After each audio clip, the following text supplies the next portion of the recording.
Risings, everyone. Welcome back to my channel. And for those of you that are new, welcome. My name is Carol.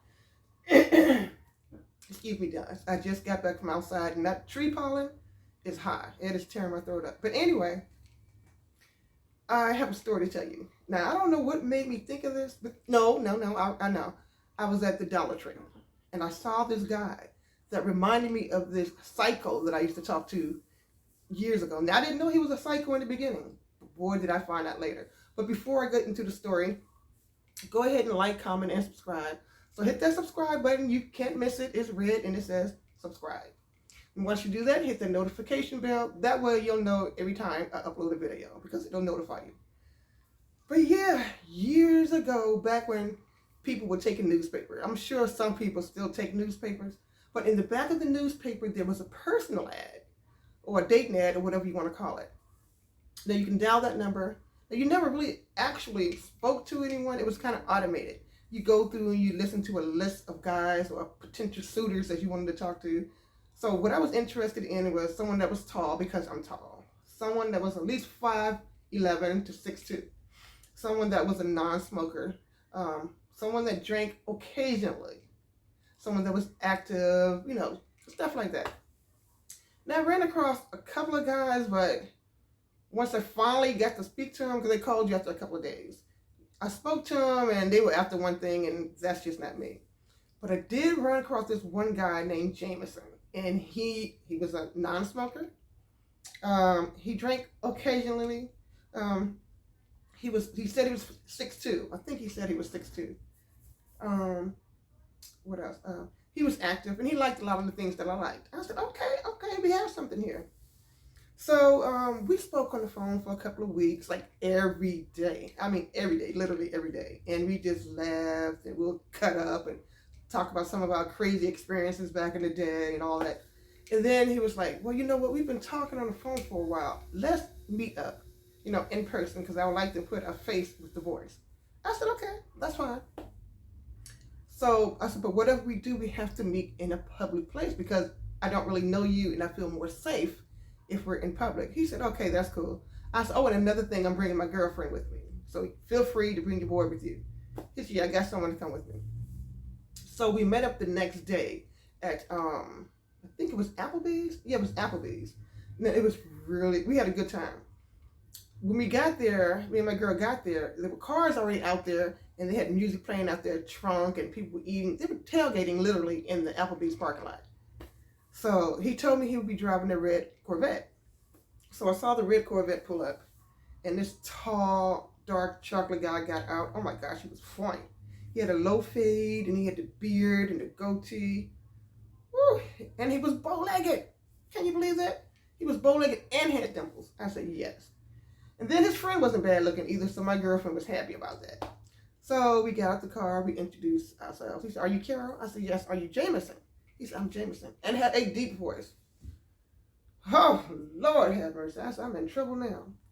So my girlfriend went off and talked to his homeboy. So we were out there for about a couple of hours. Then it started getting dark. And he said, but before that, let me take it back. He said, would you like a beer? I said, no, thank you. I don't drink beer. He said, well, what do you like to drink? I said, my favorite drink is an apple martini. So he went into Applebee's to give me an apple martini. And again, he was bow-legged and fine. He had a blue jeans, a nice white button-up shirt that fit him to the T. He looked good. I'm like, why is this man single? But anyway, I watched him walk in, then I watched him walk back out. He caught me staring, like, do you like what you see? I'm like, really? That's the best you can come up with? We just laughed. I said, yeah, you're very attractive, He said, I think you're attractive too. I said, thank you, yada, yada, yada. So we laughed and we joked and we were talking about getting together again. I said, okay. So it's like I said, it started to get dark and he said he had to leave because he had to work graveyard shift. I said, okay. But it was nice meeting you.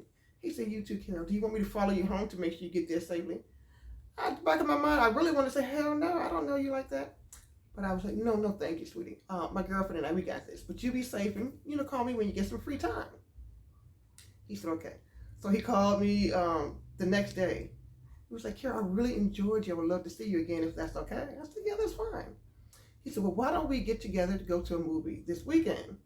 I said, okay. But again, my girl is coming with me because I don't know you. He said, I already knew that. I knew you were going to say that. Yeah, I don't know. You like that? So, but I didn't tell him that. So I asked my girl if she was free. She said, yeah, we can go to the movies. I can't remember what we went to see. But can you believe we went to a matinee? He did not want to go to a regular movie. He wanted to go see a matinee. So I didn't know whether he was cheap or I don't know, but it didn't matter. That was fine too, kind of. I guess it was fine because it wasn't really dark. So we went to the movies. We had a good time. We came out. We walked around and we laughed and joked once again. It was really, really nice. So I said to him, I said, well, there's going to be a day party coming up in a couple of weeks. No, the following week. Would you like to go? I said, it's a day party and it's also an all white party, so you have to wear all white. He said, yeah, what time? 4 o'clock in the evening. No, 3 o'clock in the evening.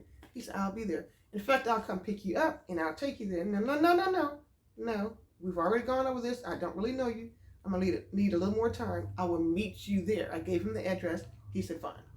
So that night, he called me again. Well, not that night. That evening, he called me again. And we talked for a while. Then he had to get off the phone right before 8 o'clock. And I was like, okay. His excuse was, again, he had to be at work. He works graveyard shift. I said, okay. Then the all-white party came, and my girl and I were already there. I had on my white shorts. Well, back then it was Daisy Dukes. Don't judge me. So I had on my white Daisy Dukes and my white wedge heels. Sorry, my wedge heels. And I had on a nice white shirt that was low cut. But I was looking cute.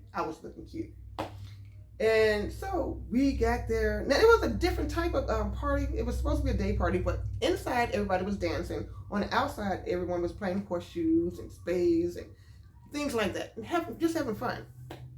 It was different, but it was fun. So we played some horseshoes. Of course, I won. And then we went inside. We danced and everything. Then it started getting dark. And once again, he had to leave. I said, you have to leave already? The party's not over. It's just really getting started.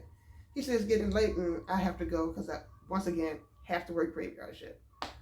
I said, okay. But you knew the party was coming, so why did you say you wanted to come if you had to leave?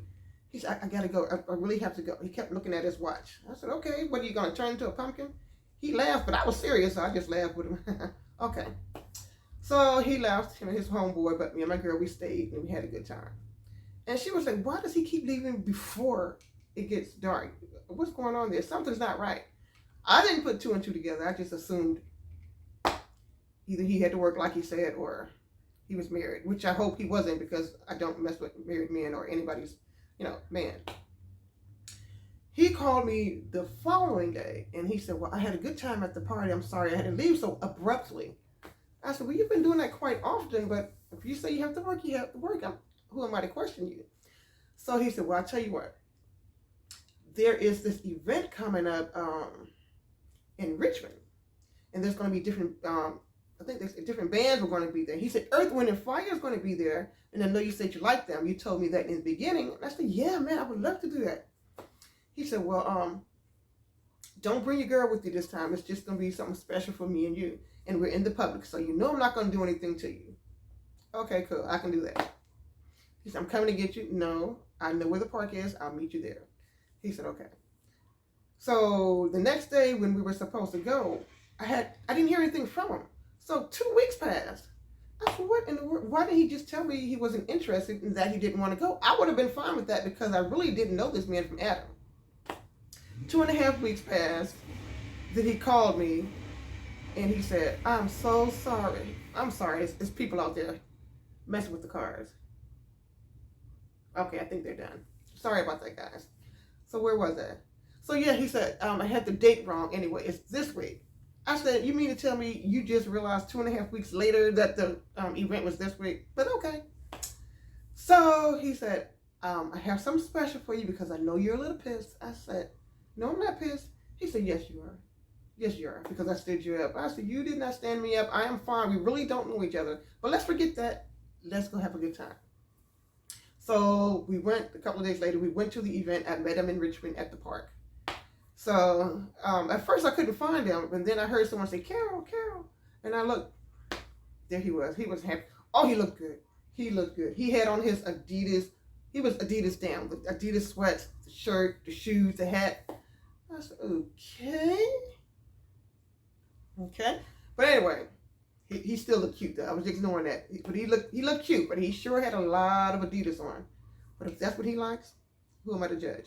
So anyway, he had the checkered blanket laying on the floor on the ground, which is nice. He had the wine, the cheese, the crackers, the grapes. It was really nice. So we laid down, we laughed and joked, and time went on. And then I was laying on his left shoulder. He said, "Carol, there's something I want to tell you." And I was like, "Oh no, I hope this man don't tell me anything crazy." So he whispered in my ear. I said, "Okay." He said, "I think I'm falling in love with you." What? In my mind, I was like, "What? You don't love me? You don't even know me. We just met a couple of weeks ago."